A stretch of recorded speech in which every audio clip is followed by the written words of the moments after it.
Écoutez, je suis stupéfait. C'est la prochaine génération de robots qui va être équipée de l'intelligence artificielle. Il y a toujours une réticence envers des nouveautés, donc on sort de notre zone de confort. Et ça, je ne pense pas que le robot va le remplacer.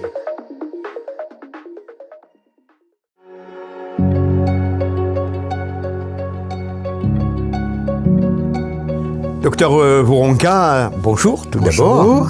Et merci de nous accueillir dans votre bureau pour échanger, pour parler de l'évolution justement de la chirurgie par rapport à l'arrivée de l'intelligence artificielle et de la robotisation, bien sûr.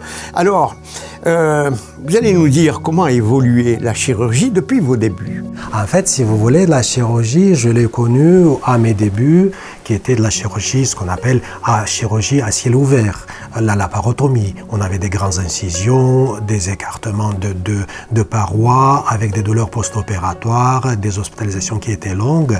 Progressivement, on est passé à ce qu'on appelle la chirurgie mini-invasive avec l'évolution de la cystoscopie. Tout le monde connaît la cystoscopie, des petits trous, on met la caméra et petit à petit, et une autre étape, la seconde étape. Et après, petit à petit, donc ce type de caméras se sont développées, donc le 4K, 8K, les 3D, et petit à petit, c'est arrivé au robot. Et on a en parallèle l'intelligence artificielle qui arrive à grands pas dans notre activité. Que peut vous apporter l'intelligence artificielle, justement par rapport au robot? Parce que dans quelques instants, d'ailleurs, vous me ferez le plaisir de nous faire visiter le bloc opératoire et le robot que s'est doté là, cette clinique. Bien sûr, pour l'instant, la génération actuelle de robots n'est pas équipée de l'intelligence artificielle. L'intelligence artificielle, on a accès avec nos ordinateurs, c'est un outil de travail en plus. On a des programmes d'intelligence artificielle qui est lié à notre logiciel métier. Par exemple, vous tapez sur le bouton, on a une consultation, on discute et à la fin, l'intelligence artificielle va vous sortir le compte rendu de cette consultation avec mise en page. Donc ça va remplacer peut-être une secrétaire à un moment donné. Mais en tout cas, ça nous fait déjà ça. Donc oui, ça, c'est la première chose. Donc ça nous fait gagner du temps dans une consultation. Mais en intervention propre. Pour l'instant, on ne l'a pas. L'intelligence artificielle, c'est la prochaine génération de robots qui va être équipée de l'intelligence artificielle, qui va permettre d'analyser l'image que le chirurgien voit en face de lui avec une base de données très très importante qui correspond à cette image et qui va le guider en disant ici peut-être c'est dangereux, ici peut-être tu peux y aller, ici c'est un piège et ainsi de suite. Et ça sera un outil de plus avec l'intelligence artificielle qui va s'adapter aussi aux chirurgiens parce que c'est quelque chose, l'intelligence artificielle c'est quelque chose des modèles adaptatifs. Il va s'adapter à un gaucher, à un droitier, à une main prédominante, à une façon de travailler rapidement rapide. Donc c'est quelque chose qui existait déjà et qu'on attend avec impatience chez nous en France.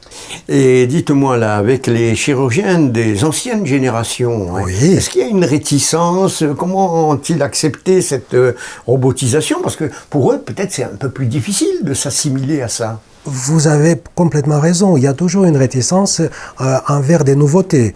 La génération actuelle des chirurgiens ont grandi avec les manettes, les jeux vidéo, et la chirurgie robotique fait partie de l'enseignement de la chirurgie pour un jeune chirurgien.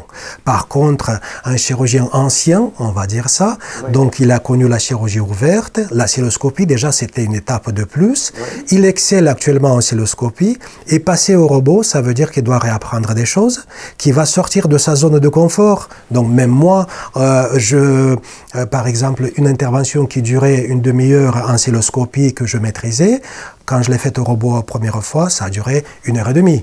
Donc on sort de notre zone de confort. Ça prend plus de temps, ça demande plus de concentration, ça demande une formation qui est relativement longue, si vous voulez, pour être prêt à utiliser le robot. Et c'est pour ça qu'il y a cette réticence. Mais quand on voit ce que apporte le robot pour le patient, pour le confort du chirurgien et pour la sécurité du patient, c'est vrai que même des anciennes générations de chirurgiens passent au robot. Vous verrez tout à l'heure au bloc, c'est extraordinaire, vraiment. Alors, chers internautes et chers auditeurs, je vous donne rendez-vous dans quelques instants. Le temps de se changer. Bien sûr. On doit se changer, mettre d'autres vêtements. Bien sûr. L'asepsie est de rigueur. Et de rigueur, on ne peut pas rentrer en civil au bloc opératoire. Ce sont des règles qui sont très strictes d'asepsie, qui sont là pour nous protéger, nous, et protéger nos patients des infections, bien évidemment. Bon, on va aller dans le vestiaire, se changer. Suivez-moi. Et donc, on se retrouve dans quelques instants.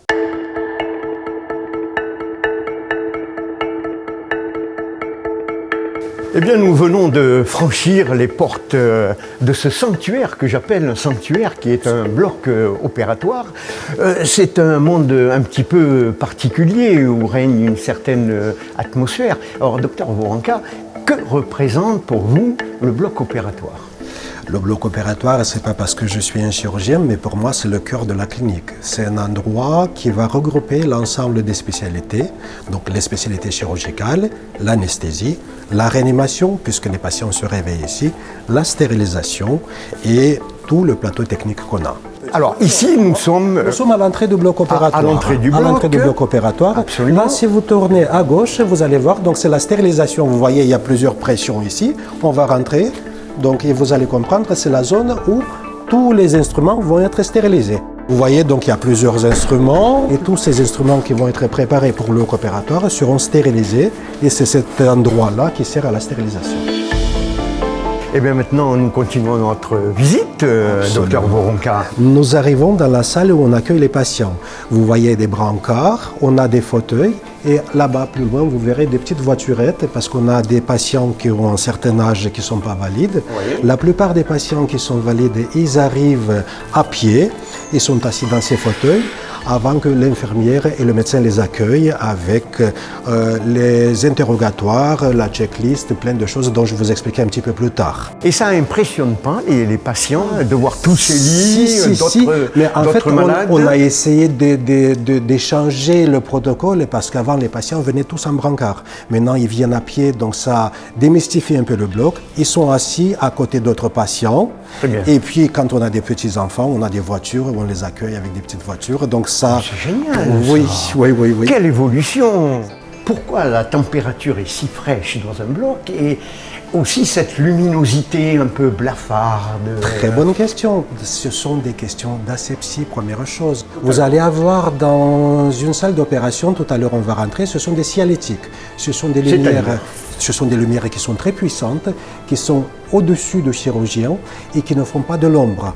Donc en fait, quand vous opérez, il vous faut une lumière profonde qui aille très loin, mais quand vous mettez la tête, il n'y a pas l'ombre dedans. Ah, et donc c'est pour ça que donc, il y a ce type de lumière, il y a la lumière ambiante que vous changez l'intensité en fonction du signalétique, parce que vous ne pouvez pas avoir un signalétique très fort et la lumière sombre après, parce que quand vous tournez la tête, vous ne comprenez plus rien.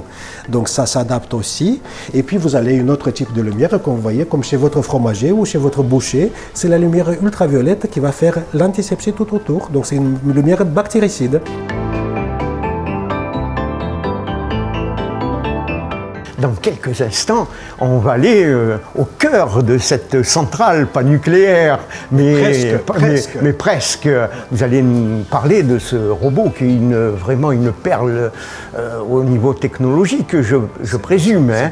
Mais avant de parler de robots, d'intelligence artificielle, on va parler d'humain quand même. Et ça, c'est indispensable. Et puis, nous avons le plaisir d'avoir Hélène. Hélène, bonjour. Merci d'avoir accepté cette interview. Hélène, c'est votre épouse. C'est mon aide opératoire ici, et c'est ma femme à la maison, mon épouse à la maison. C'est votre aide opératoire également. Alors dites-moi, est-ce que ça vous aide pour la vie professionnelle? Voilà, de bien se connaître. Après, oui. De se connaître. Je connais sa rigueur. Voilà, absolument. Voilà. Je connais sa rigueur, je connais son fonctionnement. Donc, ça nous rassure parce que travailler toujours en binôme, c'est très important pour nous parce qu'on connaît nos gestes, on anticipe nos gestes. C'est sécuritaire et pour nous. Que vos gestes. Bien sûr. Voilà. Il y a un feeling quelconque. Des fois, on ne se parle pas et on anticipe le geste de l'un de l'autre. Il y a une sorte de télépathie entre Absolument, vous. Oui. Et ça, je ne pense pas que le robot va le remplacer. Je ne pense pas non plus. Et justement, on parle de robot. On va le voir. Patient. Allez. On va le voir de suite. Je vais vous le montrer. Allez, suivez-moi s'il vous plaît.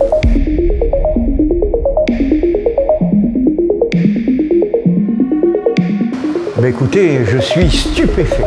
Star Wars. Exactement. C'est presque un jeu vidéo à échelle beaucoup plus grande.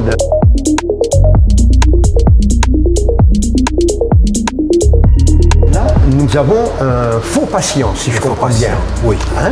Et nous avons bien sûr ce que j'appelle la bête, une sorte d'araignée de bras articulés. C'est bien ça. Et alors, ces petits trous que nous avons là, moi, une personne lambda, je me demande ce que c'est. Ça va simuler les trous de la cystoscopie. Donc vous voyez, donc c'est comme une cystoscopie, on a des trocars, on a mis la caméra et on a mis des instruments en plus avec lesquels on va travailler. Donc le bras robotisé que vous voyez ici, il va traduire mes mouvements de la console. Oui. Donc il va être découplé par 3, c'est-à-dire si je fais un mouvement de 3 cm, donc le bras va bouger d'un centimètre. Donc ça va atténuer les tremblements et ça va améliorer la précision de mon geste. On a plein de capteurs et des micros, c'est pour ça qu'ils amplifient parce que donc, quand je suis dans ma bulle, donc j'ai du mal à entendre, il y a des micros. Et vous avez les capteurs, c'est-à-dire que dès que je sors ma tête d'ici, ces capteurs ils détectent l'absence de chirurgien, les bras s'arrêtent. Voilà, là on a pris, on va bouger. Donc je prends un cercle bleu et je le mets dans le bleu. Je prends un cercle orange, je le mets dans le cercle orange. Et comme vous voyez, donc ça traduit complètement mes mouvements. Ça vous dit d'essayer, Georges? Vous prenez des risques, docteur Mouranga, là. On va voir. Ah oui, c'est impressionnant, ça. Ah, je pense qu'il va avoir mal, le patient. Non, il dort, soyez rassurés. Ah, alors on peut faire ce qu'on veut, là. Ah, bravo! Je sais pas où le mettre, mais on va sur le bleu. Impeccable. C'est comme la pêche au canard quand vous étiez petit. Presque.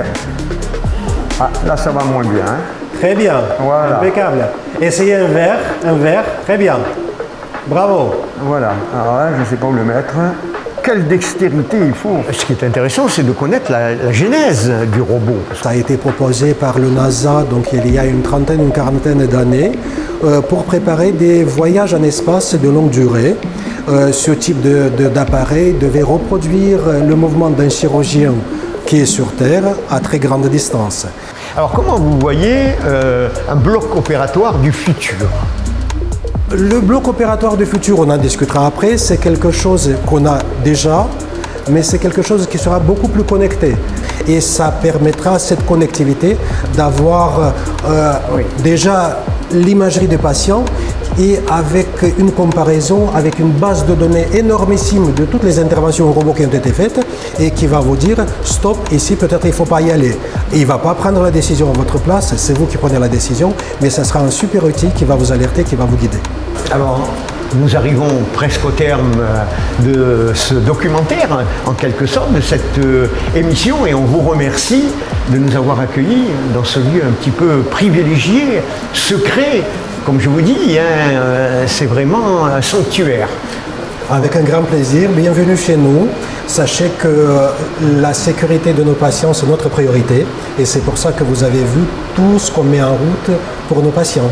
Donc quand on a un robot, c'est quelque chose de plus pour nos patients, du point de vue sécuritaire, du point de vue douleur, du point de vue suite opératoire, et le bloc opératoire, comme vous avez dit, c'est notre sanctuaire.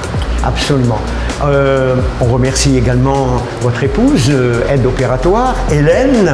Et pour terminer, si vous aviez un message à faire passer aux jeunes chirurgiens qui débutent. Il y a beaucoup de travail, il faut avoir beaucoup d'humilité, beaucoup de connaissances, de persévérance, de voir comment la technique évolue et ne jamais oublier que derrière tous les robots, derrière toutes ces techniques-là, il y a un être humain qui vous a confié sa santé, tout ce qu'il a le plus cher, et sa confiance également. Eh bien, merci à vous. Et merci à vous d'être passé. Merci à vous. Nico. Et merci également à nos auditeurs et internautes. On se donne rendez-vous pour une autre émission des invités de Georges. En attendant, portez-vous bien, prenez soin de vous. À très bientôt. Bye bye. Au revoir. Merci à vous.